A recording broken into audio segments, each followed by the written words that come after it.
Welcome to the Professional Book Nerds podcast presented by Overdrive. This is Joe. Hello, welcome back. If you're one of our regular listeners, we're happy to have you here. Before we dive in, remember to rate, review, and subscribe on Apple Podcasts, Spotify, wherever you do your listening.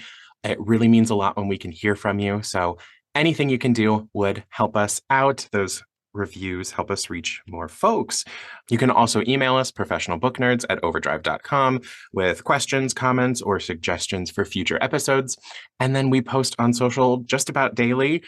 We're on Instagram, Twitter, and TikTok at ProBookNerds. With that, Emma, welcome. Today we're talking about the best juvenile and YA titles of the year. Hi. Hi, I'm very excited that we selfishly get to split this out into basically two full lists of best books of the year because there were too many. Me too, because it's so tough for me to love YA as much as I do, but then hit the end of the year and go like, yeah, but I don't want to give up a whole list, or I don't want to split my list. And this way, we just get to share more books with everyone. We do. And you read a lot of YA this year. I read less than usual, but I think an okay amount. And yeah, so we're sharing what our best Juve and YA titles released in 2023. Yes, released in 2023. So everything from today's episode came out this year. If you haven't picked it up yet, we will still be doing this in our usual style where we're going to give you a brief description. There will be no spoilers. If there is anything that stands out, or if we have a strong opinion to share, we'll of course do that, but nothing too intense. So let's just dive into it. My first title may be my favorite read of the year, and I just finished this for kind of Halloween and creepy, spooky season. It was so good. I am now recommending this to everyone. It's like Hunger Games without any of the post-apocalyptic or dystopian elements. It's just you could see this happening. It's very Get Out. This is Their Vicious Games by Joelle Washington. This came out in July of 2023, and it follows a Black teen who is desperate to regain her Ivy League acceptance, where she enters an elite competition only to discover the stakes aren't just high, they're deadly.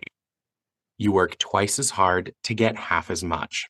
Adina has known this entire time that she's been on scholarship at the prestigious Edgewater Academy, a school for the rich and mostly white upper class of New England. It's why she works so hard to be perfect and above reproach, no matter what she must force beneath the surface. Even one slip can cost you everything, and it does. One fight, one moment of lost control leaves Adina blacklisted from her top choice Ivy League college and every other. Her only chance to regain the future she's sacrificed everything for is the finish, a high-stakes contest sponsored by Edgewater's founding family in which 12 young, ambitious women with exceptional promise are selected to compete in 3 mysterious events: the Ride, the Raid, and the Royale. The winner will be granted entry into the fold of the Remington family, whose wealth and power can open any door. But when she arrives at the finish, Adina quickly gets the feeling that something isn't quite right with both the Remingtons and her fellow competitors. And it soon becomes clear that this larger-than-life prize can only come at an even greater cost. Because the finish's stakes aren't just make or break, they're life and death. Adina knows the deck is stacked against her. It always has been. So maybe the only way to survive their vicious games is for her to change the rules. So that is Their Vicious Games by Joelle Wellington. Probably my favorite read of 2023. I'll stake that claim. My favorite YA title of the year for sure. That book sounds so good. It's definitely gone on my list because of how much you loved it. Oh, so good. My first pick is a book I've already talked about on the podcast, so I hopefully won't be lengthy, even though I say that every time and then I continue to drone on about it, is Check and Mate by Hazelwood. This is her YA debut. This is cheating a little bit because as of recording, it has not come out yet, but by the time y'all listen, this book will be out on November 7th. So check it out. It's clever. It's swoony. It follows teens that play chess. It was great. I loved this book. It was all of the things that I want in a young adult romance and none of the things that bother me as a 30 plus year old person. So if you're in the mood to check out something by Hazelwood, I would highly recommend you check out Check and Mate. I'm not going to do the summary because I think I've given a summary like on 2 prior episodes. But trust me when I say it's swoony and chess filled and funny and great. Yeah, I will try to be good as well because I know I've described half of the books in past episodes, but it's so hard not to. And yeah, that you have definitely made me want to kick into Allie Hazelwood there. I think what better for my budding love for romance than with a YA romance to really kind of get me into her titles. Yeah, plus chess. Plus chess. Then maybe I'll follow up with the Queen's Gambit. Perfect. It's definitely the vibe. What is your second pick? My second pick, I just talked about it in our October book picks episode, is The Forest Demands Its Due by Kosoko Jackson. This was a really fun, creepy horror thriller. It has that kind of not magical realism. I'd say this is very that straight kind of horror that makes you question what is reality and takes you into another dimension at the same time. So just some high points from the description. We're in Vermont. There is once again a prestigious academy that no one seems to know anything about, dark academia, queer horror, and fantasy. You cannot go wrong if you like a bit of a mysterious force in the dark that like actually has a form and an entity that you can put a name and a face and a, kind of overall presence to. If you like those kind of once benevolent forces becoming malevolent, if you like kind of I of course don't know all the romance words, but I would say like not necessarily enemies to lovers, but indifferent to lovers kind of vibe, or like um I don't know, what would you call that, Emma, where they're kind of like it's like flirting, but they are I think anti-flirting. I think like enemies to lovers would technically still work.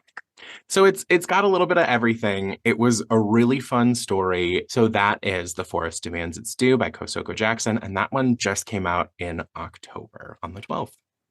I love this. And also that your first 2 picks are very much a vibe and that my picks are also very much a vibe. Yeah, we've got strong vibes on this episode. So in line with what we like. Oh, I'm sorry. But the next book on my list is again, I'm sorry to be a little annoying because it won't release until November 28th. So put your holds on it now. Place your pre-orders, whatever you want to do to get this book. I have not stopped thinking about this book since. It is Betting on You by Lynn Painter. I read this on vacation recently, as you will have seen on our Instagram. So follow us at Pro Book Nerds if you do not already. Betting on You is everything I want in a young adult romance. It has fake dating. It has a bet that motivates the plot. It has just emotion and family dynamics and swoony moments. And it was so perfect. I have since read 2 other Lynn Painter YA books in the last 10 days. And everything is fantastic. But to refresh everyone's memories a little bit, Betting on You follows Bailey, who starts her new job at like a hotel, water park, fun entertainment center, one of those places that has like trampolines and a water park and an arcade and all of those things. And she meets an old acquaintance named Charlie. They first met on a long haul flight from Alaska to Omaha after Bailey's parents got divorced. And so she was sort of going between parents' houses. And so she sort of associates her memories of him with that like terrible plane ride after her first sort of trip, seeing her dad. And they're also just opposites. Bailey and Charlie are literally nothing alike. And so there's that whole like, again, like enemies to lovers or like rivals to lovers vibe where they're just absolutely not similar in personality at all. But that doesn't matter in a romance when you throw in some fake dating. And this book as well has dual POV. So we do get most of the story from Bailey's perspective, but we do get input from Charlie and get to see into what he's thinking, even though his chapters are shorter. And I just loved it because when you, as the reader, can see obviously both sides and you know that they're, fake dating has maybe turned to real feelings. It's so cute. So Betting on You by Lynn Painter is out November 28th. Get it, get it, get it. And if you read it, talk to me about it because I am now 1000% Lynn Painter's biggest fan. I think I love fake dating. I think that might be the thing I like most. It's really fun. It's so good. And I think, especially for teens, perhaps, even though I don't know that I ever encountered like actual real fake dating in real life, where it sort of breaks down that barrier a little bit of that where you're like uncomfortable flirting or you like don't want to hold their hand or like get too touchy. Obviously, the fake dating sort of takes away that wall. And then you just get to be like swoony and cute. I don't know. I love it. Adorable. My next pick, I am actually just finishing the audiobook right now. I'm at the tail end of it. So I had an early copy of this. So to bring up our Instagram again, I was reading this ages ago, the early copy. The book came out October 3rd, but the audio didn't drop until October 28th. And I thought, what better way to have a Halloween read than Ryan LaSala's Beholder? Now, we love Ryan here on the pod, and it's a great horror read. This has been my year of horror. I'm sure y'all might be tired of me saying it, but it's a fun new genre for me, and we like what we like here. If you loved The Honeys, if you loved Reverie, here is a chilling new contemporary fable about art, aesthetic, obsession, and the gaze that peers back at us from behind our reflections. So this follows Ethan, and he has made it far in life by relying on his charm and his good looks, even securing an invitation to a mysterious penthouse soiree for New York City's artsy elite. But when he sneaks off to the bathroom, he hears a slam, followed by a scream. Ethan peers outside, only to be pushed back in by a boy his age. The boy gravely tells him not to open the door and then closes Ethan in. Outside the door, the party descends into chaos. Through hours of howls, laughter, and sobs, Ethan stays hidden. When he finally emerges, he discovers a massacre where corpses appear to have been arranged into a disturbingly elegant sculpture, and Ethan's mysterious savior is nowhere to be found. Ethan, the only known survivor, is now the primary suspect. In a race to prove his innocence, Ethan is swept up in a supernatural mystery, one of occult societies and deadly eldritch horrors with rather distinctive taste. Something evil is walking up the walls of New York City, and it's compelling victims towards violence, chaos, and self-destruction. Bound to him by a mysterious hereditary power, Ethan has felt this evil hiding behind his reflection his entire life, watching him, waiting. Now it's taking over. So that is Beholder by Ryan LaSala. This one is very creepy. I do also want to just give like a bit of a content warning, and it's at the beginning of the book as well. The supernatural force compels people to die. So there are some warnings for self-harm, for suicidal ideation, and also just kind of that being taken over by a mysterious force that, either compels you to kill yourself or kill others and then die in some strange way. So sorry, big content and trigger warning for you on this one. It's a fantastic read. It's a really compelling, like the pacing is fantastic, but I would be remiss if I didn't say this is definitely on the older end of YA, at least in my opinion. So if you are reading this, keep in mind those warnings. If you are recommending this, if your young reader can handle those subjects, great. Up to you to figure out what age, for you and your pal to figure out what age is the best. But just be mindful before you recommend this to someone who has kind of any struggles or trouble in that space, or at least know that they go into it with that heads up. That book sounds absolutely fantastic. And I appreciate all of your heads up for some of those content warnings. I think that's important. And so my next pick is a fantasy romance young adult. Wow, a shocker. This came out in August of this year, and it's House of Marion by Joelle. You have probably seen this gorgeous cover out and about in the world. It is stunning. It has florals and a sword through the front. But this follows a 17-year-old Quell who has lived her entire life on the run. She and her mother have fled from city to city in order to hide the deadly magic that flows through Quell's veins, until someone discovers her dark secret. To hide from the assassin hunting her and keep her mother out of harm's way, Quell reluctantly inducts into a debutante society of magical social elites called the Order that she never knew existed. If she can pass their 3 rites of membership, mastering their proper form of magic, she'll be able to secretly bury her forbidden magic forever. If caught, she will be killed. But becoming the perfect debutante is a lot harder than Quell imagined, especially when there's more than tutoring happening with Jordan, her brooding mentor and assassin in training.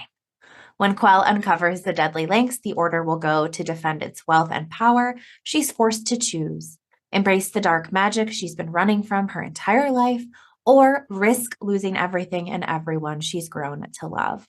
Still, she fears the most formidable monster she'll have to face is the one inside.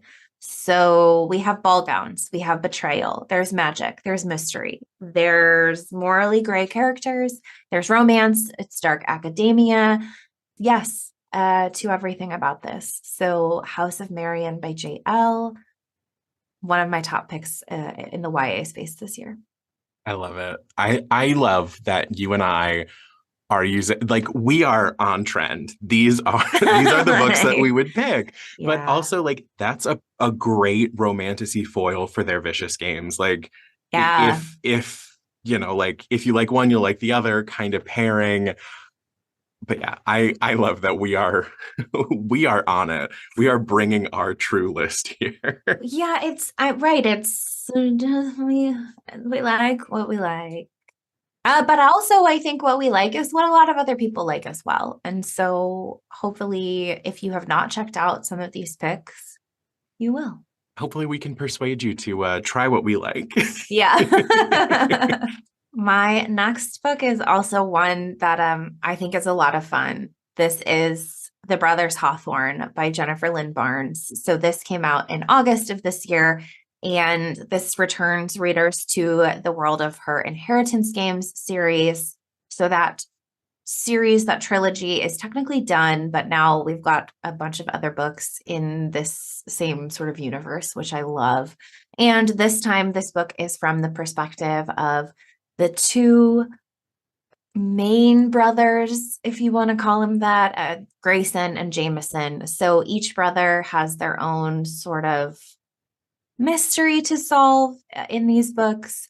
Grayson is sort of dealing with his half sisters who are in trouble and a few other family complications. And Jameson is also dealing with some family drama of his own while also infiltrating an exclusive underground gambling club, as teens often do. But they're like millionaires. So yeah, we just suspend our disbelief a little bit here at the sensational things that they get themselves into. But this was just so fun. There's like mystery, there's riddles, there's some romance. You get to know the brothers that you may have just enjoyed from the Inheritance Games. And this time you get to read the story from each of their perspectives, which I did really enjoy. And yeah, a little sneak peek that we will have additional books in this sort of space. So I know that they did just announce The Grandest Game, which will take us back to the Hawthorns once again. So if you are interested in these books, you want something quick and fun and riddle filled and full of mystery, I would absolutely check out this series, but also The Brothers Hawthorne by Jennifer Lynn Barnes. This one is definitely up my list after hearing you and getting the chance to talk with you about it. And speaking with Jennifer last year to talk about the conclusion to the trilogy, the way that she maps out all of these clues and riddles and pieces that come together that you may not have noticed, like that's sort of been there all along, is my favorite type of mystery, is when you have all the pieces you need to solve it if you notice, or if, those things come together. And I like when that happens, because then it obviously feels like, oh, I could have figured this out, if I Could have had gotten there. paid attention or gone over this with a fine-tooth comb. Like, they give you all the tools. Yeah. Sometimes those endings and mysteries that are like a little too out of left field, I Mhm. have a problem with, because I'm like, wait, has this always been like, Could I have gotten there? Could I have figured it out? Yeah. yeah. And so I really enjoy her books in that it always to me feels like you could mostly get there. You could Sherlock your way through it if you needed to. Yeah, but I also I just really enjoy the ride of, going along with these brothers and their crazy antics. But speaking of fantasy, here's one that's no surprise that it made my list. A great juvenile pick, a new series that I absolutely love. I love how it's world built, how it's handled, how the magic system kind of works together. I think it's really cool, really fresh and new. This is book 2 in the Witchling series, The Golden Frog Games by Claribel A. Ortega. You have definitely heard about Jill and I talk about the Witchlings. You have probably also seen some of Claribel's other works from Frizzy and Ghost Squad. But here is more magic, mayhem, and monstros. So it's the sequel to the instant New York Times best-selling #1 indie title, Witchlings. Every 4 years, the 12 towns gather for a legendary magical tournament, the Golden Frog Games. With Ravenskill hosting this year's games, all eyes are on Seven Salazar, Valley Pepperhorn, and Thorn LaRue, the most famous spares in the 12 towns. Thorn is ready to compete as a fashion champion, but when a forbidden hex is used to turn her fellow champions to stone, suspicions land on the spares. As the Witchlings attempt to unravel the mystery of the stonifications, future Uncle Seven is harboring a dangerous secret. While she's supposed to be able to communicate with animals, the voices she hears most clearly belong to monstros, and one spine-chilling voice is loudest of all. Can Seven fix her broken magic and find out who is cursing the champions before Thorn becomes the next victim? Really cute stories. Just, I can't say enough to it. If ever, this is classified as juvenile. I think everyone can have a great time enjoying it. This is The Golden Frog Games in the Witchling series by Claribel A. Ortega. Every time you talk about this, I'm always like, I need to read this. And then I get so easily distracted by my mood reading that I forget. But every time you talk about it, makes me smile. So good. I think you'd really like it, and I'd like to talk to you about them. So pick them up. I feel like you could blow through the two that are out very quickly. It's just like there are stakes that make you feel things, but you never get overwhelmed, which I think is really important to have. Like, yes, that means for the younger reader, it's probably built perfectly for them. But for me as an adult, when I want the feeling of like an intense, like fantasy adventure story, but pulled back for where my brain is most times, this is a great way to do it. I think that's so true. And that, I think, is a great point. Speaks to mood reading. Yeah. With to the mood reading, is that like I do really enjoy young adult books because I don't know, it does something to my brain where yes, there's something that I have yet to be able to put words to, but I'll keep trying, that there's just that like it does what the adult version does for me, but without the stress, without the stakes. Yeah. Like I get all the vibes that I'm looking for without the intensity. And that's what keeps it like fun for me, because it's really amazing when you get swept up in a book and it takes you somewhere and it carries you away. But like I keep going back to The Return, where we were both so like shook by it that I don't necessarily always want that. I want that like a couple times a year, but I want to read nonstop. I agree. And I think that that's true. I was thinking about this actually with the Lynn Painter books, like why I like them so much. And it's because it reminds me of what it felt like as a teen to have those like first crush feelings and just sort of that like, you know, early heyday excitement. Right. But from the comfort of my like reading chair. I mean, yeah, I've been married for a long time now. So, right, your relationships are different when you're older. And so it is just kind of funny because when you're young and you have like a crush, it's so all consuming.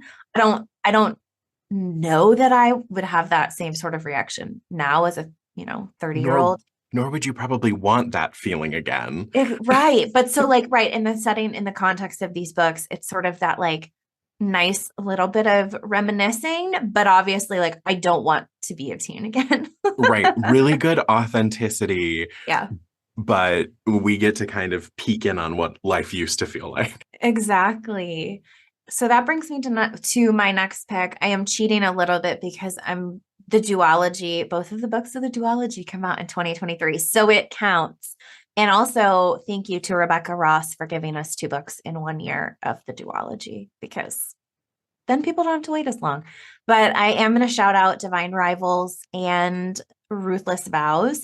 Divine Rivals came out in April of this year. And I think I first mentioned this on our romantasy episode. So if you are interested in some romantasy recommendations, go back and find that episode. I think it was from May, y'all. And this follows 2 rival journalists who find love through a magical connection. There's war, there's, things like fate and all kinds of stuff. It's so great. Enemies to lovers. Oh, I'm not going to drone on and on about this book again, but Ruthless Vows is the conclusion to the duology that comes out December 26th of this year. So we do have to wait a little bit. I think it'll be worth it. Keep an eye out. And yeah, so we get the conclusion to this duology. So I won't say any spoilers because it's not out yet. But yeah, just what a blast these books were and are. And that's all I will say. 2 books in 1 year too. Yeah. That's a treat. Yeah. I mean, that's an intense writing schedule and editing schedule for sure. But check them out. Divine Rivals by Rebecca Ross and Ruthless Vows, out December 26th. And both have lovely covers. So there's that too.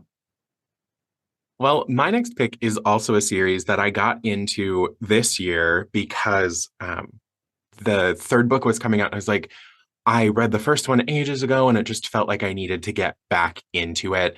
This is the One of Us is Lying series. It's been translated into a show. It's got like spin-off books or like matching collections. I know I've talked about this a few times this year, so just the quick reminder that there is One of Us is Lying, One of Us is Next, and then this one is One of Us is Back.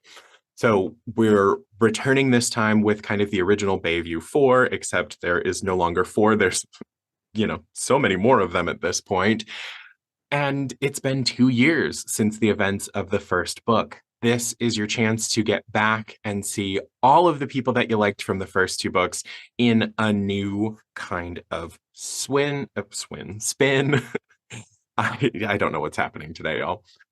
If you are a fan of Pretty Little Liars or were at some point, I feel like this is the realistic version or the modern updated version of Pretty Little Liars that feels like something for everyone, told from multiple perspectives with good unique voices. The audiobooks are delightful as well because each of the characters is a different narrator, so you get a little bit of everything.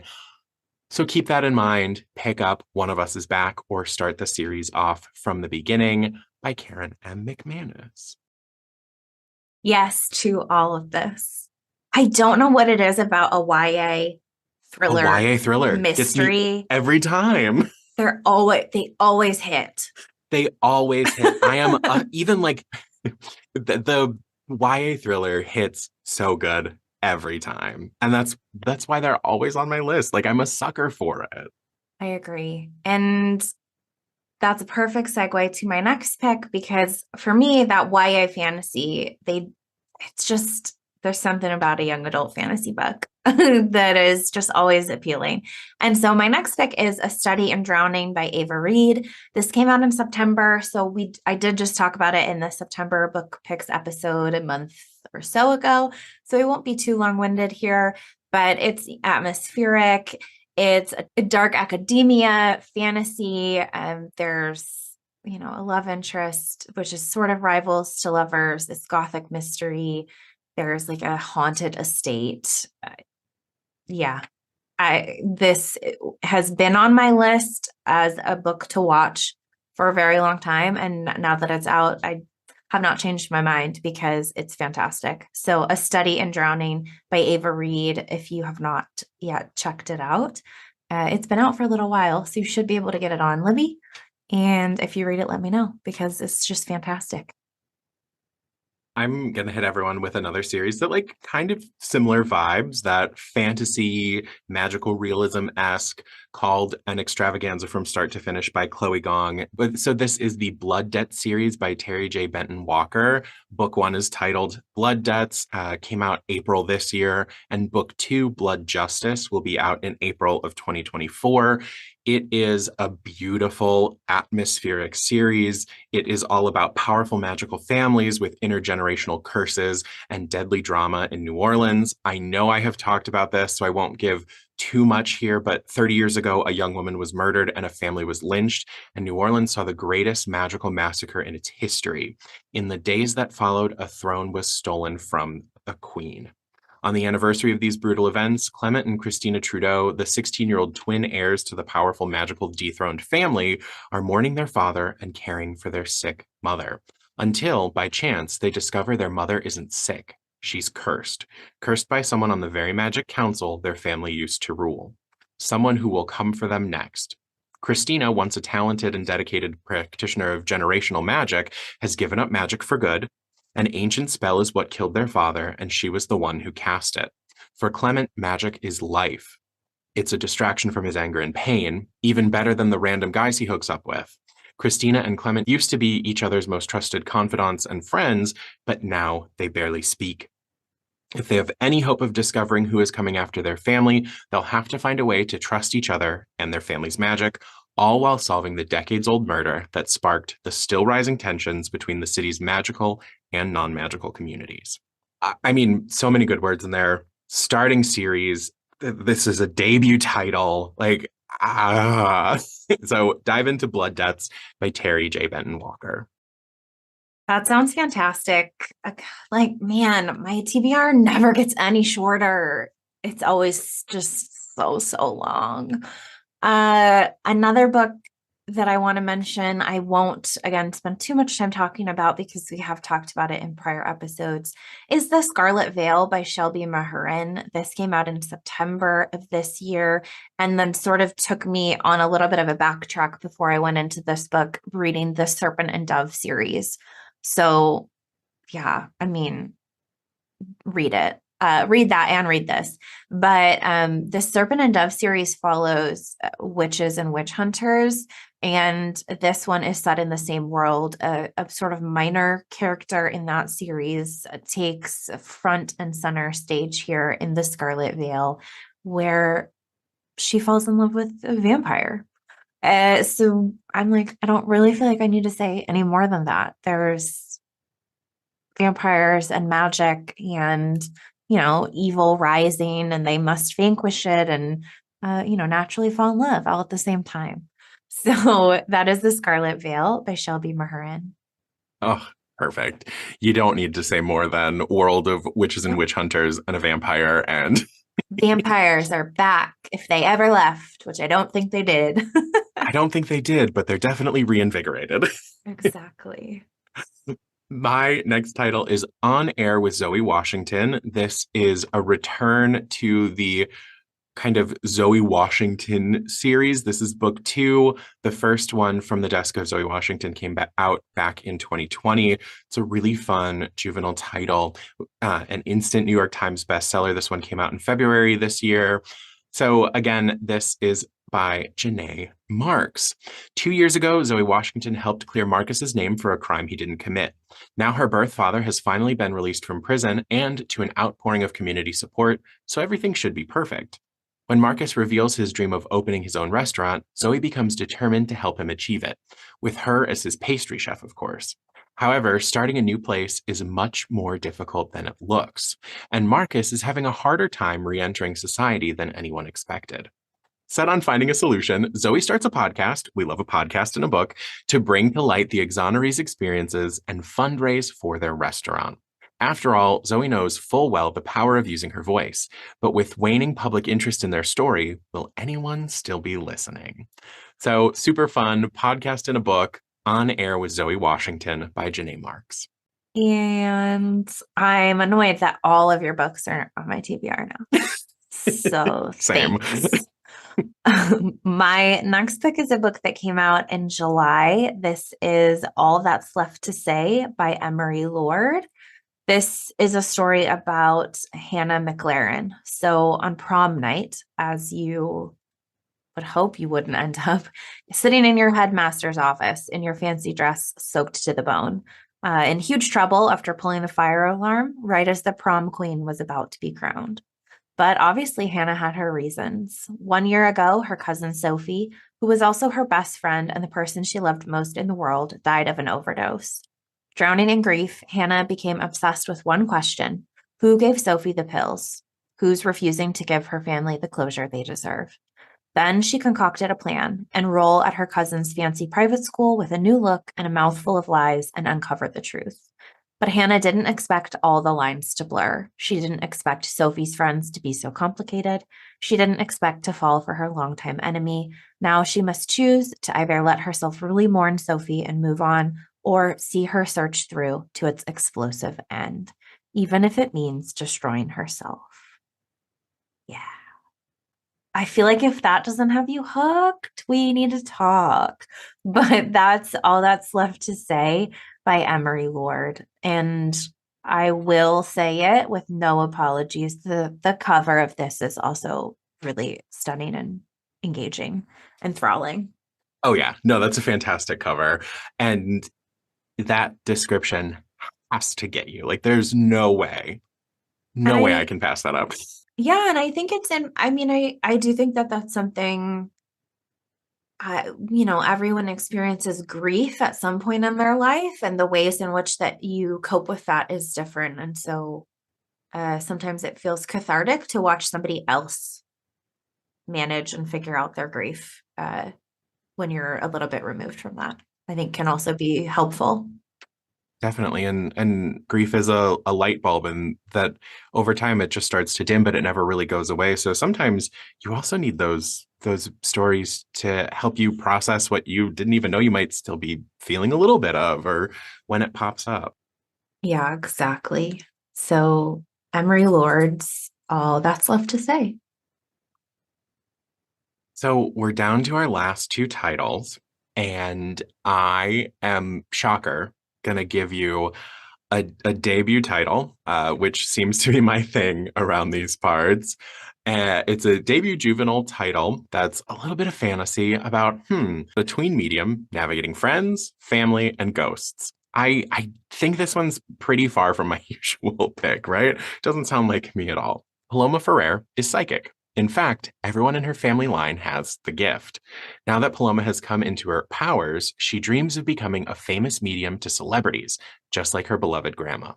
When Paloma's parents move them from Miami to Los Angeles, she hatches a plan to get her career as a medium up and running. Number 1, host seances at her new school and stream on social media. 2, build her profile and make a name for herself. And 3, avoid detection from her tattletale of a little sister. But when a reading gone awry leaves Paloma in a sticky situation with a new friend, she'll need more than a crystal ball to find her way out of this mess. So that is Totally Psychic by Bridget Martin. That one came out in August. Speaking of fun, my second to last pick is Highly Suspicious and Unfairly Cute by Talia Hibbert. This came out like January 3rd of this year. So it was like one of the first YA books I was looking at the start of the year. Dang, taking us back to the beginning. I know. Talia Hibbert is the author of the Brown Sisters trilogy. So if you're familiar with those adult works, this is a young adult book that follows the perfect football player, Bradley. He's perfect. He manages his OCD well, and he's top at all his classes, except the ones that he shares with his ex-best friend, Celine. And so then we have Celine. She's a social media expert who shares her conspiracy theories and her thoughts on UFOs and everything. But she's not popular. And so that's why her ex-best friend, Brad, ditched her several years ago for that sort of popular crowd.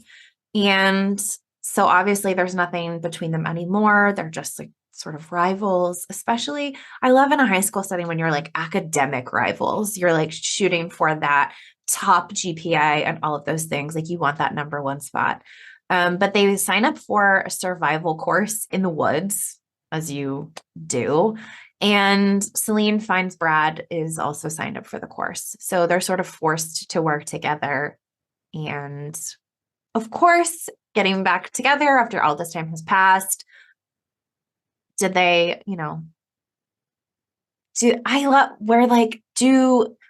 did what you think went wrong go wrong in the way that you thought? Or was it actually just sort of like a comedy of errors, which it usually often is. So I love this in a teen story. And like the ex-best friend thing, I also feel like is very common. Obviously, you sort of change friendships. Well, yeah, you sort of have different friends in different settings. I feel like my friend group changed a lot from middle school to high school until it really like settled. Yeah. And so this whole sort of dynamic of like, we used to be best friends, but now we're not. I can definitely relate to. Yeah. So Highly Suspicious and Unfairly Cute by Talia Hibbert. Yep. And the cover's pink. And the cover is pink. Love it. That could be an episode for us, and the cover is pink. For real. And we'd have like talk about the spread on that genre too. Yeah, we'd have like a million picks. To wrap us up, who would I be if I didn't go for a mystery thriller suspense title in the YA space to wrap us up? This is Suddenly a Murder by Lauren Munoz. And this was out in September. 7 friends throw a 1920s themed party where it's all pretend until one of them is murdered. I don't think I need to say more than that, but it's the end of high school celebration with, ride or die best friend and 5 other friends in a 1920s themed getaway to the glamorous Ashwood Manor. They party in vintage dresses and expensive diamonds until one of their boyfriends turns up dead. Murdered investigators declare when they arrive at the scene, and now every party guest is a suspect. There's the girlfriend in love, the other girl in despair, the old friend forlorn, the new friend distressed, the brooding enigma, and then there's Izzy, the girl who brought the knife. To find the killer, everyone must undergo a grueling interrogation, all while locked in an estate where suddenly the greatest luxury is innocence. So if you haven't read this one yet, definitely pick up Suddenly a Murder by Lauren Munoz. Emma, what's your last title? My last title is my only juvenile pick of the list. Sorry. It's okay. There were books I could have picked. I mean, there are new books from Jeff Kinney and Rick Riordan and, staple authors that have come out this year. But in true to me fashion, one of the books that I really enjoyed that was a juvenile that came out earlier this year, I'm sorry, is Just Because by Matthew McConaughey. So good. This book is so sweet.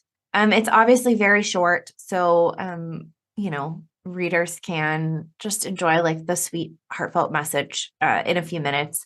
A cute book to read with your kids or anybody that anybody really, honestly.